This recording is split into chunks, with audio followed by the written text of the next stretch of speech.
రామారావు, మొన్న పండగ అత్తగారింటికి వెళ్ళినప్పుడు మీ ఊరు కులుకు భజన డాన్స్ మిస్ అయిపోయావురా. ఎరా రాఘవ, ఏంటి కొత్తగా గడ్డం? ఏముంది, 4 రోజులు లీవ్లో ఉన్నా. బద్ధకం. వచ్చే వారం ఆఫీస్కి వెళ్ళాలి, అప్పుడు తీస్తా. అది సరే కానీ నువ్వేంట్రా దూరదర్శన్, పండక్కి తప్పితే మీ ఊరు పక్కకే రావడం లేదు? నీకేంటి రాఘవ, ఏమైనా చెప్తావు. స్టేట్ గవర్నమెంట్ ఉద్యోగం కూర్చోబెట్టి పెడుతున్నారు. మా పరిస్థితి వరకుట్లో లేదురా. చాలా ప్రైవేట్ ఛానల్స్ వచ్చేస్తున్నాయి. మేం గట్టిగా కష్టపడకపోతే నిలబడటం కష్టం. గంగాధర్, నువ్వు ఎంత కష్టపడ్డా నిలబడటం కష్టమే. ఆల్రెడీ జెమిని టీవీ, ఈటీవీ అని ప్రైవేట్ ఛానల్స్ టౌన్ల వరకు వచ్చేసాయి. నెక్స్ట్ ఇంకా వాళ్ళకే. నానా సలీం, మీరు కష్టపడకపోయినా అంతే. సెల్ ఫోన్ టెక్నాలజీ చాలా స్పీడ్ గా వచ్చేస్తుంది. నియర్ ఫ్యూచర్ లో మీ ల్యాండ్ ఫోన్లు అన్ని మాయమే. అందుకే మేమంతా కష్టపడి మా డిపార్ట్మెంట్ ని నిలబెడతాం. అబ్బో, చానాలకి చిన్ననాటి స్నేహితులంతా ఒకే చోట చేరారే. ఏంటి రామారావు, మన ఊరికి ట్రాన్స్ఫర్ చేసిన తర్వాత చేతులు కట్టేసినట్టు ఉండదా? ఇక్కడ నువ్వు సాల్వ్ చేయడానికి పెద్ద సమస్యలు లేవు, అలాగే నువ్వు చేయడానికి పనులు లేవు. డ్యూటీలో ఎప్పుడు జాయిన్ అవుతుండవు? రేపే. అయితే ఇంకా పనుంటే తప్ప రేపటి నుంచి కనపడరా. కొత్త ఎప్పుడు వస్తాడేమో గానీ పాతనైతే 11 గంటలకు వచ్చి టెన్షన్ 1 గంటకు వెళ్ళిపోయాడు. సుఖం ఉండేది మనకి. అవును కదా. గర్జన ఆడేం చేస్తా ఉండవు, సార్ వచ్చేసి ఉన్నాడు, జనాల్ని కలుస్తా ఉన్నాడు.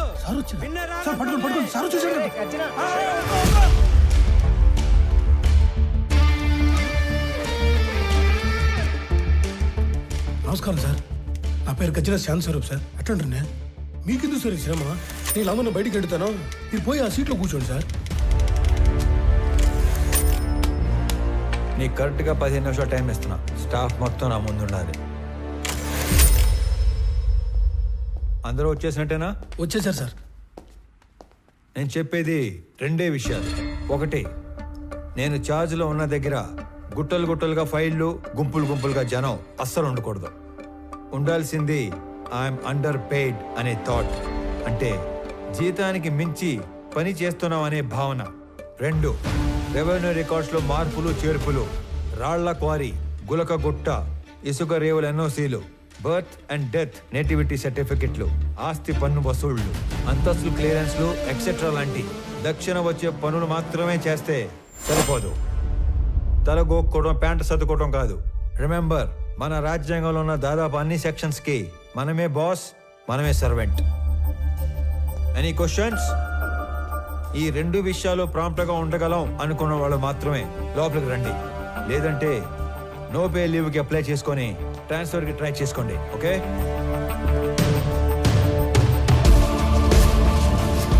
There is no privacy, no protocol in my office. నేను చేసే పని మీకు కనపడాలి, మీరు చేసే పని నాకు కనపడాలి. Only progress that matters.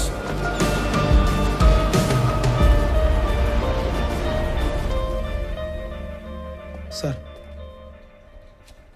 ఇతని అర్జీ చాలా ఏళ్ళుగా పెండింగ్లో ఉంది. కౌలు రైతు, 2 ఎకరాల ప్రభుత్వ బీడి భూమిని చూసుకొని అప్లికేషన్ పెట్టుకున్నాడు. కానీ అప్పర్ క్యాస్ట్. అతనికి ఆ భూమి ఇవ్వలేమని చెప్పినా కూడా ఆఫీస్ చుట్టూ తిరుగుతూనే ఉన్నాడు సార్. ఇప్పుడు కూడా మీతో గోడు చెప్పుకుంటానని నా ప్రాణం దూడేస్తున్నాడు సార్. అయ్యో, రైతు తన 10 వేళ్ళు మట్టిలో పెడితే గాని మన 5 వేళ్ళు నోట్లోకి వెళ్ళవు. అడంగల్ 13వ కాలంలో అతను పేరు రాసి తీసుకునిరా, నేను సంతకం పెడతాను. గవర్నమెంట్ కోర్టుకు వెళ్తుంది. అది కోర్టులో తేలే లోపు నేను రిటైర్ కూడా అవుతాను. ఈ లోపు రైతు వ్యవసాయం చేసుకుంటాడు. అయ్యా, చచ్చేలోపు 1 సెంటు భూమి కన్నా ఆసామిని అవుదాం అనుకున్నానయ్యా. నీ వల్ల నా కళ నెరవేరింది. నువ్విచ్చే ఆ మట్టిలో మాణిక్యాలు పండిస్తానయ్యా, మాణిక్యాలు పండిస్తా. చూస్తా ఉండు మళ్ళా. ఒక్కొక్క మనిషి ఎంత పని చేయొచ్చా? మనం ఏళ్ల కొద్దీ చేయని పనిని కొన్ని వారాల్లో చేయించాడు ఆయన. మొగలాయి సార్. లేదంటే రోజు 6 గంటలకు ఆఫీసు బేగ వేసే టయానికి 56 మంది వెయిట్ చేస్తూ ఉండేవారు. ఇంకా 6 గంట టైం ఉంది, 2-3 కన్నా ఎక్కువ లేరు. ఆయన ఏదో మాయ చేశాడు సార్. పెద్ద మాయ చేశారా. మనం ఎంతో మంది దగ్గర పనిచేసాం. కాలం నీడలో వాళ్ళందరినీ మర్చిపోయాం. కానీ ఇతని నీడలో కాలాన్నే మర్చిపోయాం. గుర్తుండిపోతారా? రే అనంతు, పెద్దమ్మ చెప్పింది, వదిన చెప్పిందని సాకుతో నువ్వు టౌన్లో షాపింగ్ అయిపోయాక ఆఫీస్కి వచ్చిన డిస్టర్బ్ చేయవద్దు. సర్లేనా, ఒక్కసారి ఈడు చూడు, నడి రోడ్డు రా, ఎటా నడుస్తుడా. ముసలోడా,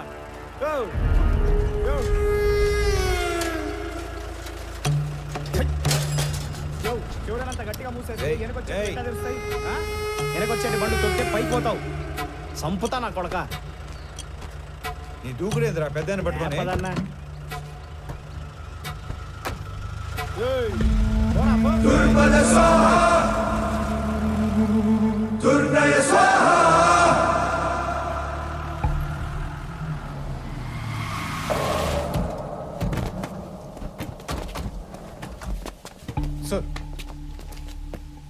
ఇంత కష్టమైన పని అని తెలియక పెద్ద పోసు కొట్టి మిమ్మల్ని నమ్మి ఈ పని టేకప్ చేశా. ఎక్కలాడు తినాలకి వెళ్తే మెట్లు ఎక్కను దిగను సరిపోయింది.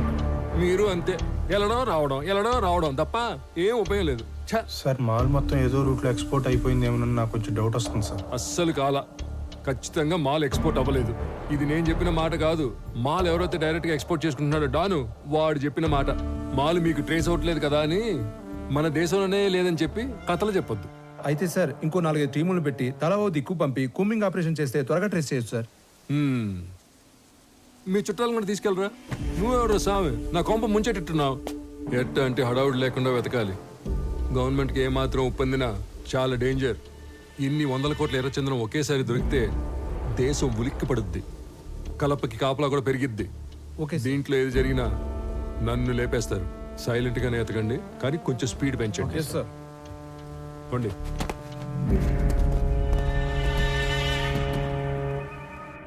మార్నింగ్ మార్నింగ్ మార్నింగ్ మాల్నీదే. Good morning sir. Good morning sir. ఇది మాల్నీదే, ఇది మాల్నీదే, ఇది కూడా మాల్నీ. ఏంటి ఇవన్నీ? పేరు మాలిని సార్, ఊరు తిమ్మసముద్రం.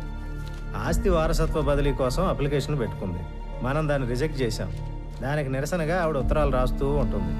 బాగా బతికి చితికిన కుటుంబం అంట సార్. ఏంటి సార్ ఇది కొత్తగా?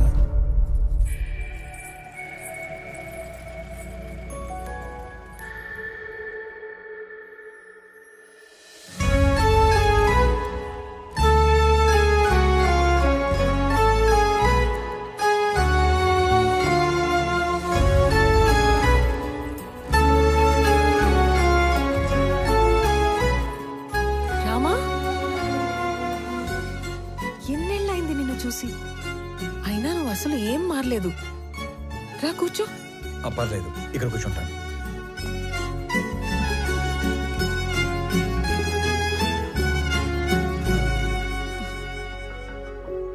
నీ పేరేంటి తల్లి? రామలక్ష్మి.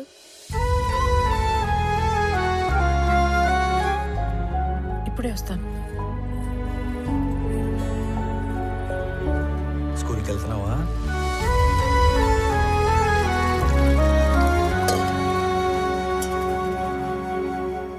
Good girl. తీసుకోరామా. ఇప్పుడు చెప్పు, మన ఊరికి ఎప్పుడు వచ్చావు? నీకు ఒక్కడే కొడుకు కదా? బుడ్డోడు ఎలా ఉన్నాడు? ఏంటి ఏం మాట్లాడావు?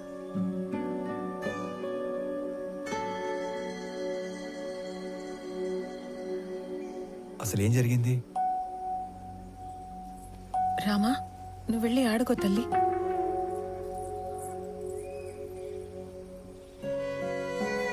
నా జీవితంలో జరిగిన చాలా మలుపుల్లో ఇది కూడా ఒకటి. మా వారి పేరు సురేంద్ర. మా నాన్నతో పాటు నార్త్లో కాంట్రాక్ట్లు చేసేవారు. నా పెళ్లికి ముందు నుంచి కూడా మా నాన్నకి బాగా ఇష్టమైన వ్యక్తి. అమ్మ నాన్న కాలం చేశాక ఇక్కడే సెటిల్ అయ్యాం. కాంట్రాక్ట్లలో ఇబ్బందుల వల్ల నష్టాలు, వాటితో కష్టాలు కూడా వచ్చాయి. వర్మ అనే తన ఫ్రెండ్ ఏదో కొత్త బిజినెస్ ప్లాన్ ఉందంటే కలిసి వస్తానని వెళ్ళిన మనిషి తిరిగి రాలేదు. నేను ఏడ్చి ఏడ్చి కన్నీళ్లు కూడా రావట్లేదు. అవును, ఇవి నీ చేతికి ఎలా వచ్చాయి? కొన్ని రోజుల క్రితమే డిప్యూటీ కలెక్టర్గా ఇక్కడికి ట్రాన్స్ఫర్ అయ్యి వచ్చాను. అవునా? ఇంట్లో ఇంకెవరు లేరా? మా ఆయన్ని వెతుకుతూ రోడ్ యాక్సిడెంట్లో మా మామగారు కూడా పోయారు. ఇవన్నీ చాలా ఉన్నట్టు సురేంద్ర ఉన్నంత కాలం పలకరింపుకి వచ్చే అతని పార్ట్నర్స్ కూడా ఇప్పుడు డబ్బు కోసం బెదిరింపులకి వస్తున్నారు. పోలీసుల చుట్టూ, లాయర్ల చుట్టూ, నీ ఆఫీస్ చుట్టూ తిరిగి తిరిగి విసిగిపోయి రోజుకో లెటర్ పంపుతుంటాను. దానివల్ల ఉపయోగం లేదు, కానీ కనీసం నా బాధ, నిరసన అయినా తెలిపితే మనసు తేలిక పడుతుంది కదా. వీటి వల్ల ఉపయోగం ఉంది. ఇవే నన్ను ఇక్కడి దాకా తీసుకొచ్చాయి. ఇకపై ఇది నా బాధ్యత.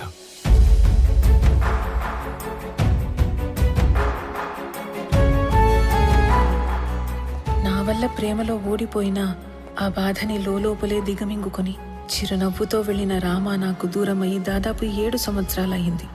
దిక్కుతోచని పరిస్థితుల్లో ఉన్న నన్ను వెతుక్కొనొచ్చి భరోసా ఇచ్చి వెళ్తున్న రామాని చూస్తుంటే చాలా జ్ఞాపకాలు గుర్తుకొస్తున్నాయి. రామారావు, ఆ పేరు వినగానే గుడిలో గంట శబ్దం విన్నంత భరోసా వస్తుంది. రామారావు ఎస్పీఎల్ గా ఉన్న మా స్కూల్లో ఆడపిల్లలందరం శివంగుల్లా బ్రతికేవాళ్ళం.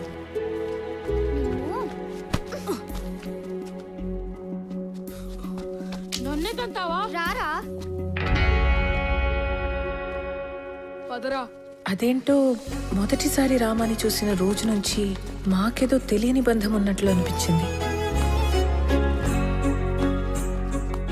రే అనంతు, చీమల్ని ఎందుకు చంపుతాండవరా?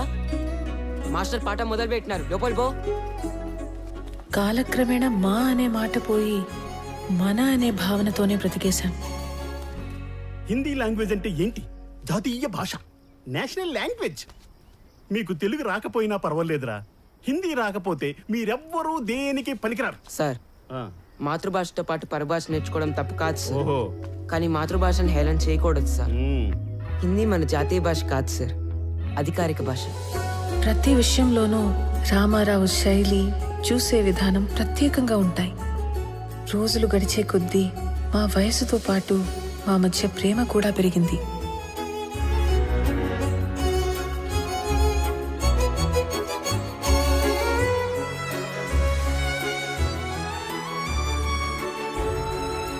ఇప్పటికీ 2 బస్సులు వెళ్ళిపోయాయి. నువ్వు నన్ను వదలకపోతే లాస్ట్ బస్ కూడా వెళ్ళిపోతుంది. అవునా? నీకు గవర్నమెంట్ జాబ్ అంటే నా అంత ఇష్టమని నువ్వు డిగ్రీ, దాని తర్వాత జాబ్ ట్రైనింగ్ల కోసం 4 ఏళ్లుగా టౌన్ లోనే ఉంటున్నా ఓపిగ్గా సర్దుకున్నాను. ఇక నా వల్ల కాదు. ఆ జాబ్ ఏదో వెంటనే కొట్టేసి నా మెడలో తాళి కట్టే నన్ను పెళ్లి చేసుకోరామా? 1 నెలలో టెస్ట్, ఇంటర్వ్యూ అన్నీ అయిపోతాయి. ఆ తర్వాత నీ ఇష్టం. ఓకే?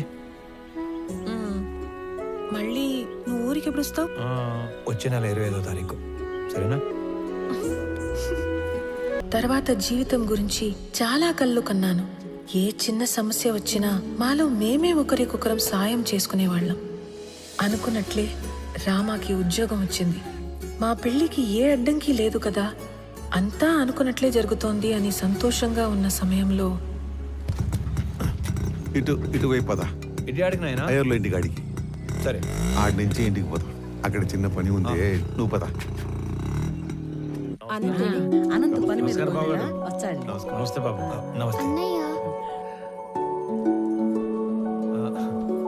బాబాయ్. బాగున్నారా? బాగుండవయ్యా? బాగుండా విని. ఏంటి మహాలక్ష్మి?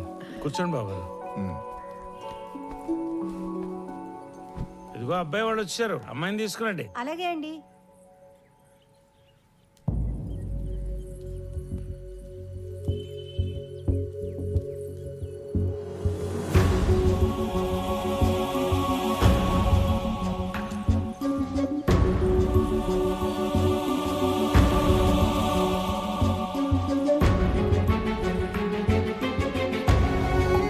ఒక్కగానొక్క కూతురు, పేరు నందిని.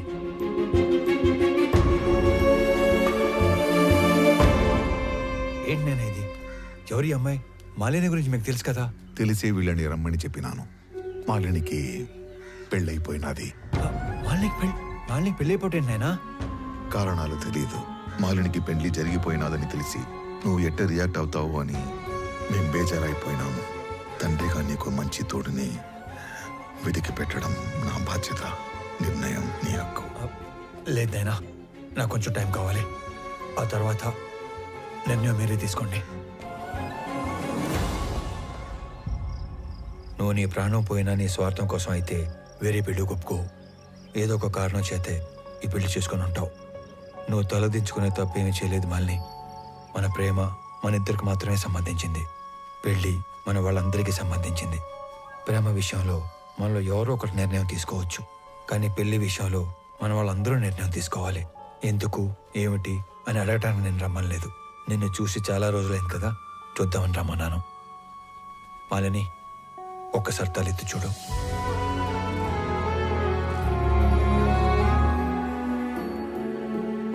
నీకు చెప్పకుండా పెళ్లి చేసుకున్నందుకు నీకు ఏ సమాధానం చెప్పుకోవాలని ఇన్ని రోజులు ఎంత మదనపడ్డానో తెలుసా?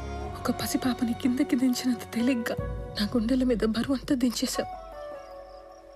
మా నాన్న ఆయన పార్ట్నర్ కొడుకుతో పెళ్లి ఫిక్స్ చేసుకుని వచ్చి ఇంట్లో చెప్పినప్పుడు ఆయన మొహంలో నేను ఎప్పుడు చూడని ఒక ఆనందం చూశాను. ఆ పెళ్ళి అప్పాలంటే నేను చేయాల్సిన ఒకే ఒక పని నీ పేరు చెప్పడం. ఆయన మాట పోవటానికి బాధకి కారణం నువ్వు కాకూడదని నీ పేరు చెప్పలేకపోయాను. అంతే, పెళ్లి జరిగిపోయింది.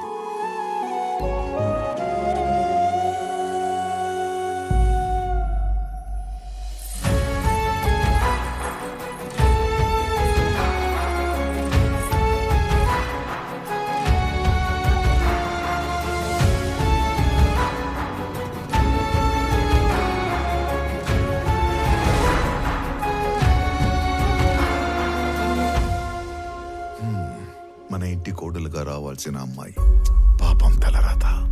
దుడ్డు ఏమన్నా కావాలేమో, సాయం చేయకపోయినావా? ఆ మాట ఎత్తినా చంపేస్తుంది ఆయన. మరి ఆస్తి బదిలీకి అప్లికేషన్ పెట్టిందన్నావు కదా, అదేదో ఇచ్చేయరాదు? ఆస్తి మీద హక్కు వస్తే సమస్య కొంతన్నా తీరుతుంది కదా. చూడటానికి అదొక చిన్న అప్లికేషన్, కానీ చట్టానికి అదొక పెద్ద సమస్య. మిస్ అయిన మనుషుల ఆస్తులు 7 సంవత్సరాల వరకు ఏమీ చేయలేము. 7 ఏళ్ళ తర్వాతనే ఎవిడెన్స్ యాక్ట్ 107 అండ్ 108 సెక్షన్స్ ఉపయోగించి ప్రిజంప్షన్ ఆఫ్ డెత్ కింద ఆస్తిని బదిలీ చేయగలం. సరే, నువ్వు చెయ్యగలిగింది చేయరా. 6 నెలల నుంచి ఎప్పుడు చెప్పే సుత్యావారంగా ఈ రోజు కూడా చెప్తున్నావు? ఇంకో 15-20 ఊర్లు తిరిగితే క్లూ దొరకచ్చు సార్. నువ్వు ఉత్త కోతలు చెప్పి ఊర్లు తిరుగుతున్నావు కానీ ఇంతవరకు నాకు మాలు గురించి మాత్రం ఒక్కటి కూడా చెప్పలా. నీ వల్ల కాకపోతే చెప్పు, మఫ్టీలో నేనే తిరుగుతా లీవ్ పెట్టి. లేదు సార్, త్వరలోనే పని పూర్తి చేసి మొత్తం సమాచారం ఇస్తా. నన్ను నమ్మండి సార్. సర్లే, తర్వాత చూద్దాం. నువ్వు సరే సార్. ఏంటో మెజిస్ట్రేట్ గారు ఇటు వచ్చారు, మాతో పనేందో.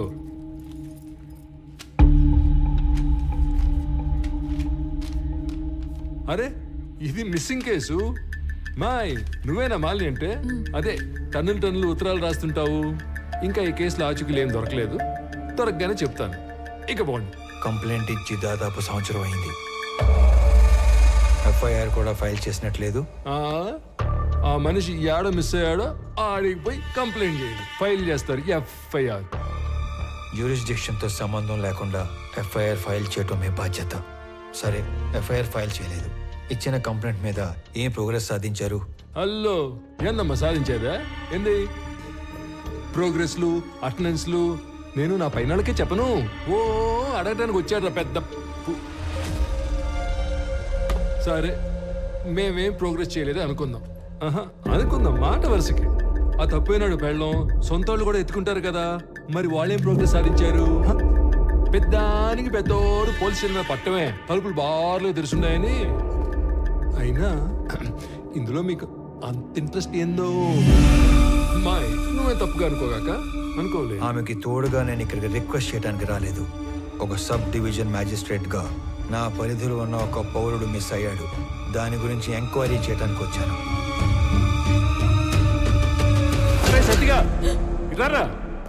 సార్, వాడెవడో సురేంద్ర అంట, ఊరంతా అప్పులు చేసి పారిపోయాడని వేరే ఎవరితోనైనా చీటింగ్ కేసు పెట్టించు. Okay sir. కావాలని కనుమరుగైనట్టు రిపోర్ట్ రాసి వాడి కేసు క్లోజ్ చేయి. ప్రతి ఓడికి జవాబు చెప్పాలంటే దేవుడు రోజుకి 48 గంటలు ఇచ్చినా సరిపో.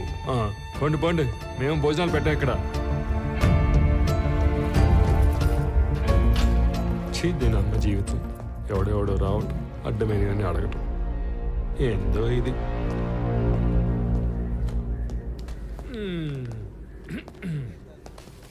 శ్రీకాకుళంలో వీడేసిన ఎక్స్ట్రాలకి సబ్ కలెక్టర్ రేంజ్ నుంచి డిమోట్ చేసి టెంపరీ పోస్టులు వేసారు. ఏదో పెద్ద హోమ్ మినిస్టర్లా వివరాలు అడుగుతున్నాడు బాబు. అదేదో మనం ఓరకనే కూర్చొని ఆలోచన చెప్పుకుంటున్నట్టు కటింగ్ ఇస్తున్నాడు. ఏంది సార్? వచ్చావింది ఏదో రాంగ్ కేసు పెట్టి కేసు క్లోజ్ చేద్దాం అనుకుంటున్నావేమో. చీటింగ్ కేసు కాదు ఇది, మిస్సింగ్ కేసు అని నేనే ట్రేస్ చేసి అఫీషియల్ గా నీ చేతే ఇన్వెస్టిగేట్ చేయిస్తా. నువ్వు ఈ స్టేషన్ లో ఛార్జ్ తీసుకున్న తర్వాత 2 లాకప్ డెత్లు జరిగాయి. నిన్ను ఎంక్వైరీ పేరుతో 3 పూట్ల నా ఆఫీస్ చుట్టూ తిప్పి 3 ఏళ్ళు ఇంట్లో కూర్చోబెడతాను.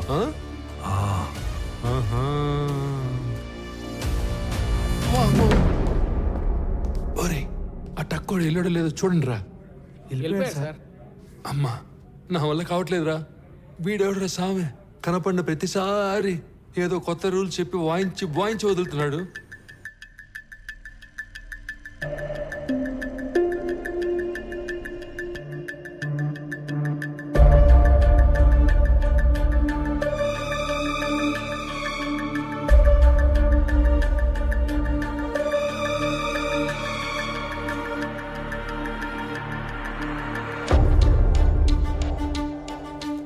ఇతనే వర్మ.